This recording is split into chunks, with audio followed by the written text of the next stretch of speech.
আলহামদুলিল্লাহ, আজকের সকাল শান্তি দিয়ে শুরু হলো। ফজরের নামাজের শান্তি সারাদিন মন ভালো রাখে। ও, বিদ্যুৎ চলে গেছে। আমার বইটা দেখা যাচ্ছে না। চিন্তা নেই, আমরা কিছুভাবে আলো খুঁজে নেব।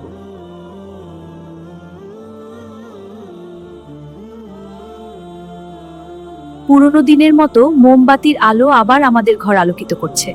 ওয়াও, কত সুন্দর আলো! মনে হচ্ছে আমরা রূপকথার ঘরে আছি। এটাই আমাদের ছোট্ট আনন্দ। আগে আমরা অনেক সময় এমন আলোতেই কাটাতাম। তোমরা কি ভয় পেতে না? না, পরিবার যখন পাশে থাকলে ভয় কিসের? আজকের রাত আমি কখনো ভুলবো না। বিদ্যুৎ না থাকলেও শান্তি আছে যদি পরিবার পাশে থাকে।